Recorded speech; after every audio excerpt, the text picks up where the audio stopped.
All right, we're going to go ahead and get started. So good morning, everyone. Just want to welcome everybody to our marketing plans, how to pivot while social distancing. Today, we have Valerie and myself to give you a little heads up. So for those of you who don't know us, I'm Amanda Sutton. I'm the creative director and CEO here at Rock, Paper, Scissors. We are a branding and marketing firm that focuses on helping our clients cut through the clutter and partner with them to build brands that connect and messages that resonate to drive results. So we've been in business for over 30 years. So we've seen a lot of change. This is a new type of change that we're experiencing, and done a lot of changing ourselves. So joining us today is Valerie Kinney, and she is our senior content marketer. Good morning, everyone. All right, so quick heads up, we wanted to remind everyone this isn't just a presentation, it's a conversation. So if you have any questions or comments, you can post them in the Zoom chat box, or you can tweet them to us directly at RPS123SHOOT. That's RPS123SHOOT. And if you're listening after this live broadcast, watching on YouTube, send us a comment and we will follow up on any comments that are posted later. Mm-hmm. Excellent. So we actually pivoted what we were going to talk about today because a lot has changed in the last couple of weeks. So wanted to kind of start with this quote because I think it's so important for us to be thinking about. So when it comes to crisis communication, if you always focus on building relationships with your customers, fans, and followers, you'll always find yourself communicating in the right direction. And we start with this because it's so important that we always, there's that gut reaction of, oh my God, there's a crisis. We need to change what we're doing. And the truth is we need to hold true to that truth that we were doing prior to any crisis marketing is just be honest, be real, and build a real relationship. And that's because that means you're listening. That means you're hearing opportunities to be able to pivot and see that. So just keep that in mind whenever you're thinking about what decisions of how would you have handled this prior to what's going on. So we're going to repeat a lot of stuff that we would give even just in a normal marketing plan kind of conversation today, because it's just leaning into that idea. And so I want to start with this idea of, would you build a house without a plan? And the answer is no, we don't build houses without a plan. We start with a plan. So why would we do our marketing without a plan? And sometimes it can feel really hard right now to be like, I have to stop and strategize. But the truth is, it is something you have to make time for. And in the long run, it will save you time because you as a leader have a clear vision of what needs to happen. But we're going to go through a little bit today and talk about how do you shift what you've done in the past, because it's really your tactics that change, not necessarily your strategy. So we'll get a little bit deeper into that as well. So I want to give this graphic because I think it's an important one to think about when you're looking at marketing plans.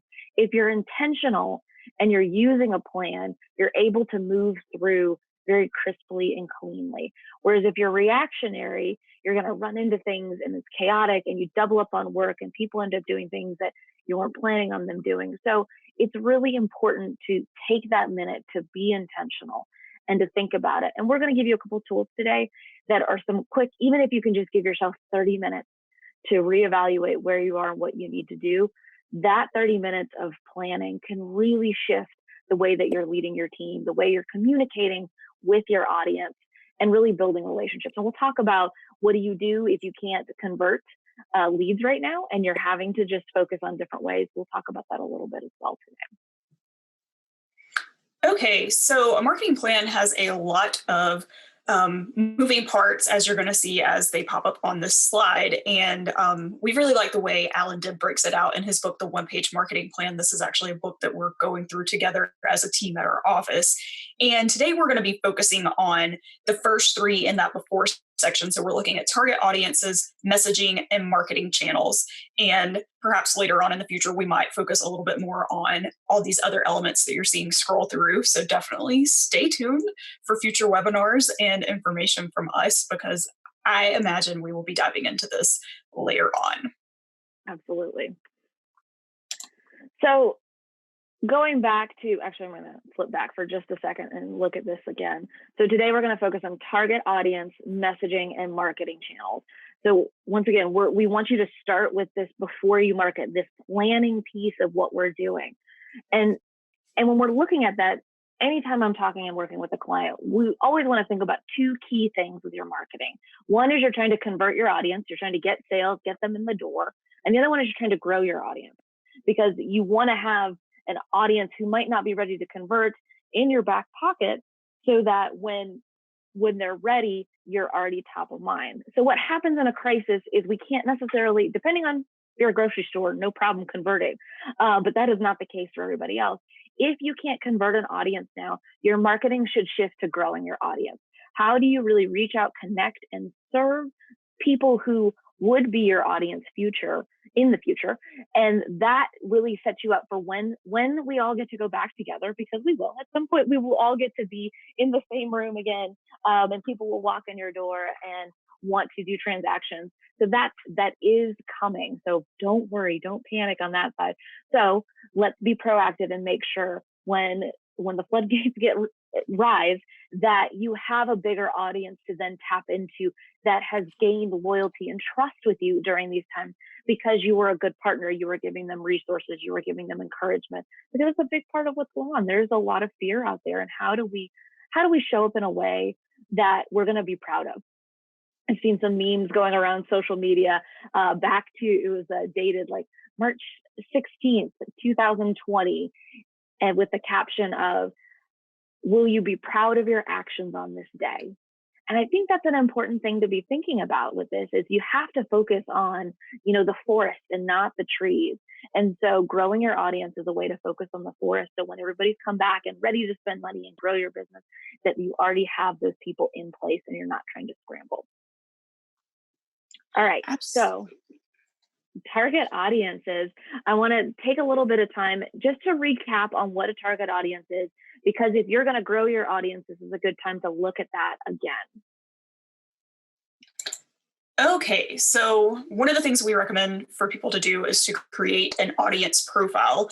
And this is basically a quick snapshot or look at the types of people you're hoping to connect with, and a little bit about who they are and how they think. So when you're creating an audience profile, you look at two different sets of factors. One is the demographics, like the age of your audience, their ethnicity, their location, their education, income level, and occupation, among others. But then you're also looking at the psychographic factors, like what activities they enjoy, their personal and cultural values that drive their attitudes and behaviors and opinions, and their lifestyle, their social class, and even their daily habits. Those are the things you're looking at when you're creating an audience profile. But you also want to start looking at these people's pain points that they might be facing, because that's going to relate to looking at how it relates to what you have to offer, as well as their mindset. So when we're getting into pain points, you want to think about what your audience's concerns are related to your product or service, what happened in the past that led them to this point of concern, and what is it about your product or service that matters most to your audience members.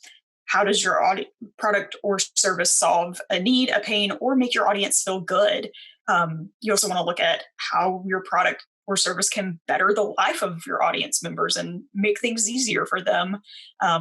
What goes through the minds of these people when they're looking at purchasing and taking those steps from the decision-making process to saying, okay, I'm buying, I'm investing in whatever it is you have to offer. And then what is that final straw that makes your audience say, okay, I'm going to rip the Band-Aid off or pull the trigger, however you want to phrase it, and move forward with your product or service over others.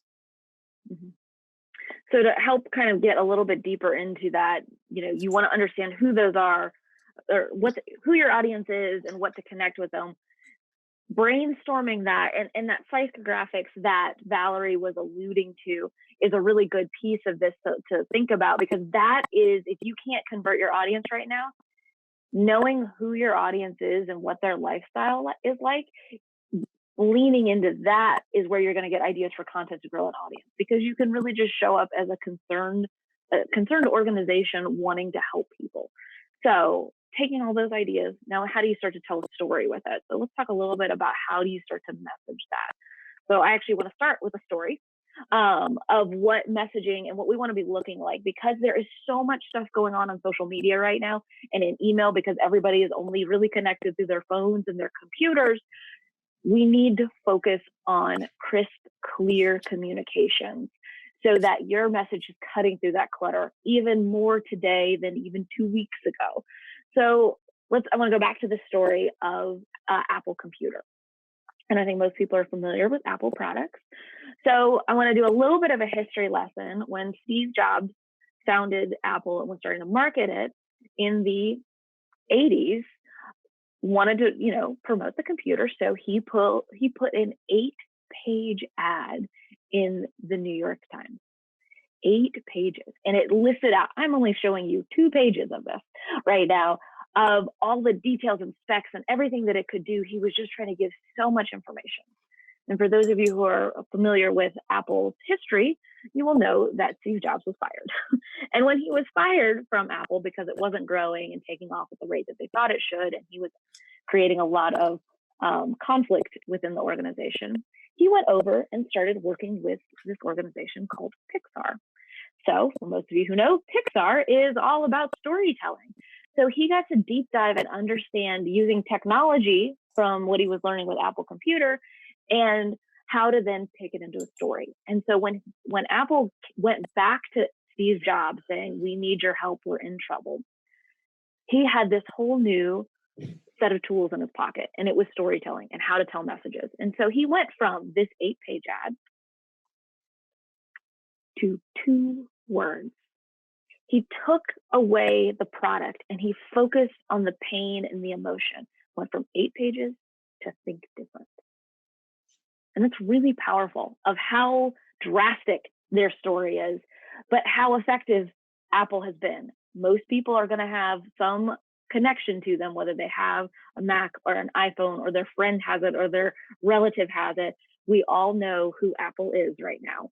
And it's because of this very simple communication strategy that's focused on the emotion. And what he uses, there's a formula for it, is he uses the hero's journey, which is the same formula that is used in classics like Star Wars or Avengers. That is how we as humans relate to storytelling. We really empathize with those. We resonate. Those are popular. Those stories are all popular because they follow this hero's journey. So we're going to take a second and talk through what does that mean for you as a business and organization. But the simple idea is what we have listed here is you need to make your audience the hero of your story. You need to shift away from like the 8 pages of Apple Computer talking about all the features that computer had to how will it change the person who's using that computer's life. That computer is going to help people think different. So it's a subtle but dramatic shift of your audience has been the same, your product has been the same, but we want to tell a story from a different perspective. So there's a formula for this. And this is a path that you want to work through as you're working through this hero's journey. And we're using, and I'll give a slide in a second of a book and a resource that you guys can look at to get deeper into it. But I just want to give you a high level summary of what you're thinking.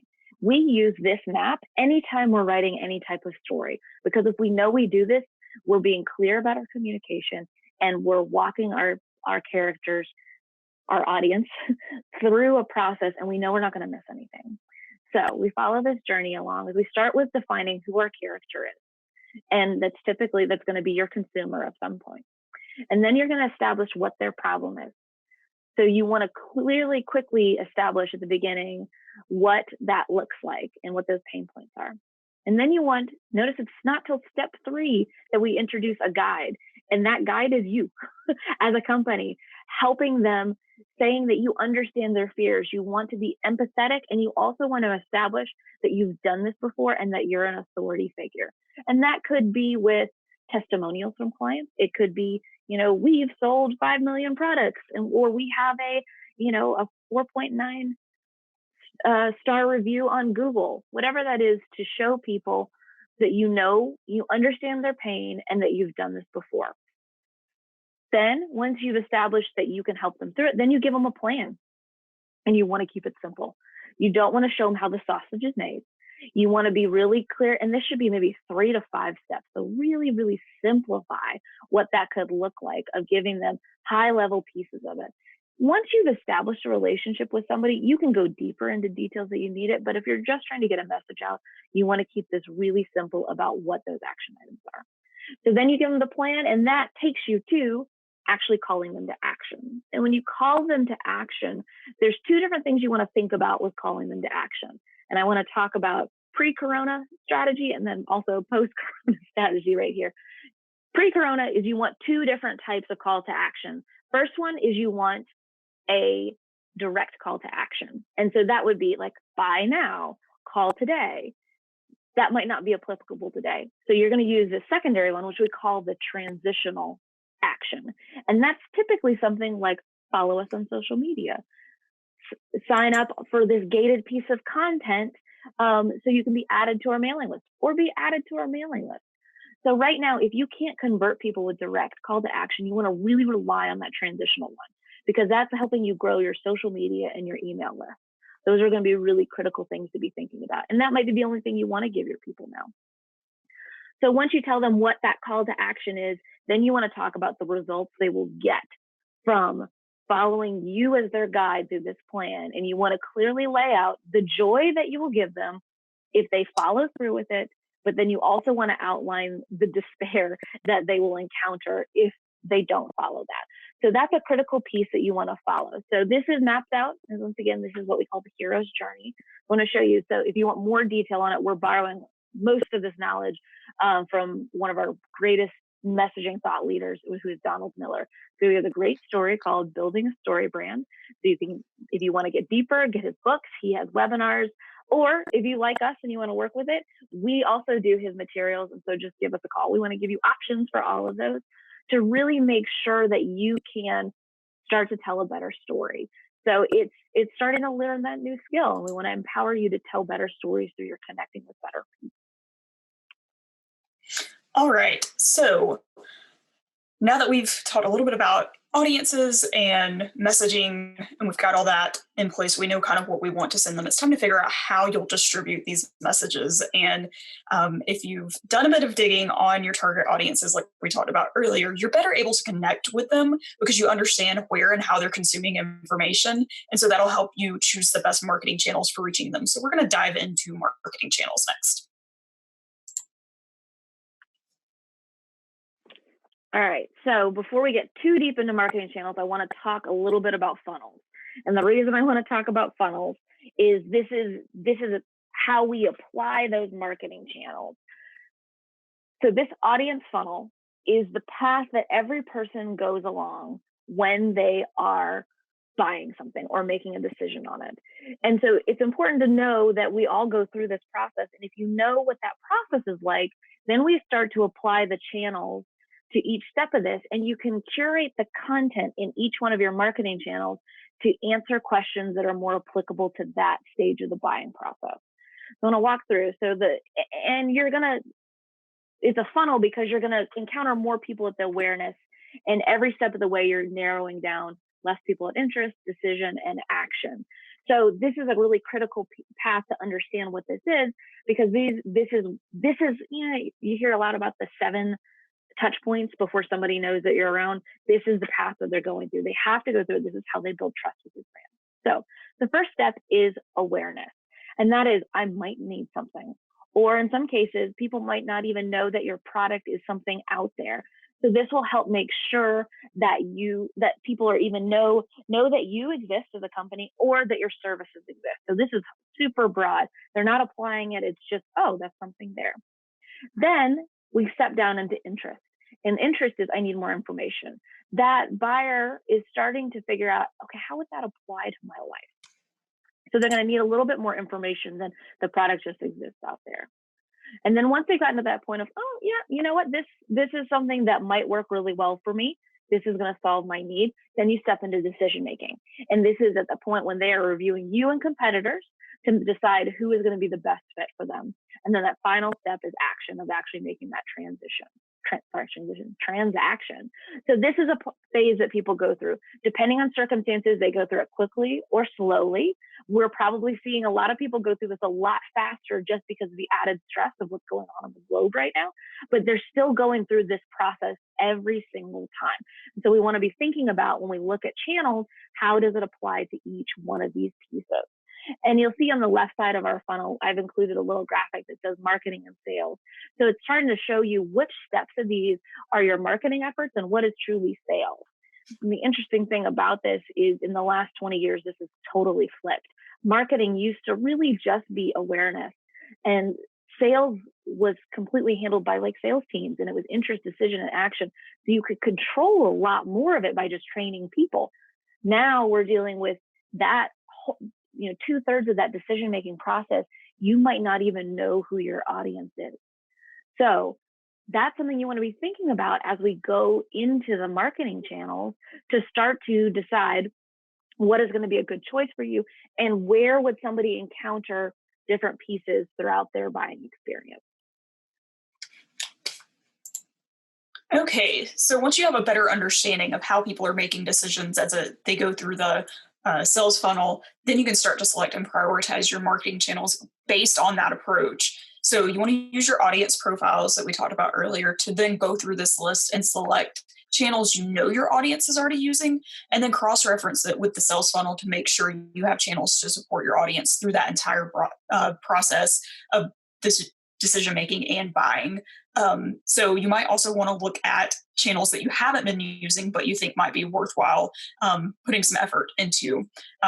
Just want to give you a heads up, this page, we will have a download available in the follow-up resources we'll be sending out over the next few days. So definitely keep an eye on your inbox for that. So using that channel, or using that selector, one of the things, and this is included in that same download that we'll send you guys. So you want to then start to evaluate which channels you have and where they fall. So you want to then look at, so let's say you're doing social media. Social media is always a good example to use here, because you can use different social media platforms that have different audiences on them. So let's say, for instance, you're using Facebook. And Facebook, if I'm going to use a nonprofit right now because it's an easier way to kind of divide this out. Facebook might be where most of their consumers of their services. So let's say it is a nonprofit for reading and engages parents. So the marketing channel would be Facebook. The audience would be parents of kids who want to read more. However, one of the other key audiences for a nonprofit is their donors. So the marketing channel might be LinkedIn, because we have more people in that business world who might sponsor. So if we have LinkedIn as a separate channel, that audience wouldn't be parents, it would be their donors. So that takes you across the two columns. And then the final stage would be what funnel stage. So you want to think about, what is my audience doing on this platform as part of their buying process? So if you're doing something like Facebook, more than likely they've already engaged with you. So they're beyond awareness, they're already a follower. So they could be an interest, decision, or action. So they can be in multiple stages of that funnel. So it means that you want to curate content that's addressing each one of those. So let's apply this to COVID-19. You will have a version of this that was pre-COVID-19. And what you want to start looking at is, okay, I only have limited resources, whether that's time, money, energy, whatever that looks like. You then want to prioritize, okay, where am I going to get the most bang for my buck? Where do I want to really focus my energy, so that you can know how to pivot back and forth? So when I was talking about being able just to take 30 minutes, like that's why we have like that selector, so you can kind of go through and do a quick pass of like, okay, these are all my channels. All right, let's pick the channels. Okay, what's my audience of the channel, and where is that funnel? That's helping you start to make better decisions and and the key word here is intentional, to be really intentional about how you're using your marketing effort now. So if you can't convert people, don't focus on channels that are converting people. If you focus on things that would grow your audience list. So those are some little pivots that you would want to make. So this will just help you kind of work through that process. All right. So having looked at those channels, and knowing what that is. Another key piece to being able to really roll out and pivot is this is a great time to redo your goals. Because you might have set goals at the beginning of the year, like this is what we want our year to be. Well, the game just changed. So before you start shooting from the hip, it's really critical to take, once again, if you can take 30 minutes, ideally a couple hours would be good with some key leaders in your organization. But if not, really 30 minutes would be great. What we recommend, a great place to start is redo a SWOT analysis. Just do some brainstorming, maybe pull another person in and go through this process.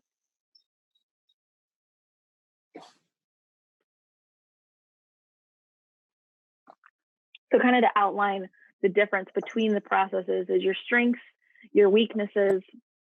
These are all going to be internal pieces. So this is anything that is going really well for you versus what is not going well for you. And these might have changed in the last 2 weeks. So it's a good way just to structure to work through to get some stuff on paper. And then when we talk about opportunities and threats, these are external. These have nothing to do with your inner organization. So threat for everybody right now should be COVID-19. But then you want to focus on, okay, if this is our new reality, what opportunities is this creating for us? And I'm seeing some pretty amazing opportunities coming out of people pivoting and moving through things. I was actually talking with a group who has a grocery store. And let's say grocery stores are doing great right now. Not everybody's in panic. They're up 75% on sales, but they realize there's some weaknesses in this. And one of that is supply, but they have one of the strengths they have right now is cash. So they were starting a program to buy food back from restaurants so they could clean, repackage, and sell it out so that they are supporting the local restaurants in order to give them cash. And so they don't have those resources of food going to waste, as well as being able to repurpose those. So the rule book kind of got tossed out. So this helps you kind of refocus on what that is. This is a great thing to pull out of your pocket anytime during this. And it might change weekly, it might change daily, but this will help you focus your team on what those messages need to be and how you need to move forward. All right. So when you're thinking about goals, there are a few terms we need to define as we're diving into this. Over the years, we've seen a lot of confusion with clients over what the difference between goals, objectives, strategies, and tactics are. So we just want to make sure everyone is clear on the differences before we really get started in how to set goals as you're pivoting your plan. So the goal is the result that you want to achieve. The objective is how you measure the progress that is needed to achieve the goal. Your strategies are the approaches that you take to achieve the goal. Tactics are the tools that you use. And then we always like to recommend to our clients that they come up with a theme that's easy to remember and kind of threads and holds everything together. So their team has an anthem to rally around. So that's what we're looking at in this goal setting process. All right. So I'm sure a lot of you have heard of SMART goals, but we really like Michael Hyatt, who came out with smarter goals. And we're seeing that this new framework and this new interpretation of it really helps come up with something that's obtainable. Because so often people will do some goals, or we could call them resolutions, and it doesn't follow through. And a lot of times it's because they are not smarter. So we'll walk through. One of the things that we do with this is we use this as a check sheet as we're starting to write goals and refine it. So SMARTER starts with specific, being specific enough to focus and direct your energies. So it has to be very clear, and more often than not, goals are too broad and vague. And so this is the first one to really start with. Second one, M, measurable, so you can keep track of your progress. You need some way to measure it. If it's tangible, super easy, you got numbers. If it's intangible, one of the tricks you can do is you can come up with your own scale. What does 10 feel like? What does 0 feel like? What does 5 feel like? And just kind of, use your imagination and paint a picture of what that would be, what that reality would look like. And that gives you a little bit more tangibility to an intangible goal. The A is actionable. So you can be actionable with clearly initiate the verb that prompts specific activity. So usually what I recommend is your goal should just start with a verb, so that you know what that action looks like. The first R is risky. So it's risky enough to leverage our natural tendency to rise to the challenge. If it's not risky enough, we're just going to keep putting it off and putting it off. So it has to be something that's a challenge. The T is time keyed. So you're prompted to know exactly when to act or when for it to end. So that's really critical that you have that time bound piece to it. And then the two new ones, which I love, E is exciting. So it's exciting enough to inspire and harness the power of your intrinsic motivation. You have to want to do it. If your goal is to, just a good redo your budget and you're not excited about it, maybe that doesn't need to be a goal, and it just needs to be a project. So it has to be something that you want to do, because otherwise this is hard work and it needs to have that energy behind it. And I think too often we forget that that's something we need to do for ourselves. And then the last R is relevant. Is it relevant in the overall context of your life? The relevancy can really change depending on the size of your company. If you're a startup, relevant to big advertising, you're not going to do billboards in every city going out there. So that's not a relevant goal. You want to make sure that you're understanding the context of what's going on. So just making sure that that's keyed up for you. So as you start to rate your goals, use this as a guidepost to make sure that you're checking all the boxes on these. And when you do that, and you got to practice this. This is a new skill. When you practice this over time, you are going to get better and better at being able to be clearer, kind of going back to our messaging piece of this, being clearer to your team to really engage them in this process as well. So we're including a worksheet of how to work through taking not just the goal. So right here, we have written out a goal so we have increase current client base by 25% with aggressive organic growth. I can check off specific. It's 25% growth. Measurable. It's 25% growth. So those double dip a little. Action. We want to increase client base. So we know what that is. Risky. 25% is a pretty big growth strategy there. Time keyed. This one didn't specifically say it, but this was in context of an annual plan. So we knew it was within the next 12 months. Exciting. This is something the client hadn't been able to work on in a while. So their team was, primed and ready to do this. And relevant. They've been doing a lot of infrastructure pieces. So this is not in this. You just have to know context of the company. They were ready to really hit hard with sales for this goal. So that's how we checked off through that process. We then went ahead and we want to make sure how do we take that goal and make it into a reality? So then we map out what the objective is. So we're going to meet or exceed the 25% increase of clients. That means that we can easily be measuring that throughout the year to make sure that we're following that goal. Then we want to take and go, okay, what is our strategy? What is our approach to do that?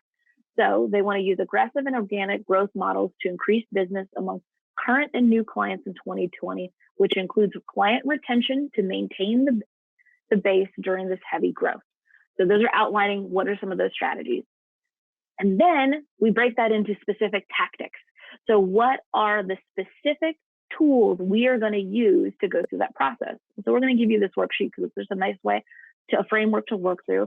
So there's an action step, who is responsible, when you're going to start or end it, the resources you need for it, and then the deliverable metric, because each one of those is going to be a little bit different. So this just gives you a little bit of a framework, and you can just pick one of these. So during crisis time, going, okay, we need a new goal. So what is our new goal through the next 2 weeks or until, shelter in place is done? So outline what that is. And if you can hand that over to your team from communication, marketing, whatever that customer service looks like, that helps you give them a quick little action plan in order to fulfill what you need to, so that you can pivot. And that's the key of what we're trying to talk about today, is how do you pivot? And just going back to, these are tools that we use for big long-term planning. You just scale it down and isolate the pieces that you most need right now in order to be able to follow through with that. So we do want to give time for you guys to open up if there's any questions you have. If you want to post them in the chat, we're happy to go through any of those, as well as any follow-up pieces that you guys have. And Valerie, have you seen any questions pop through that we want to follow up on?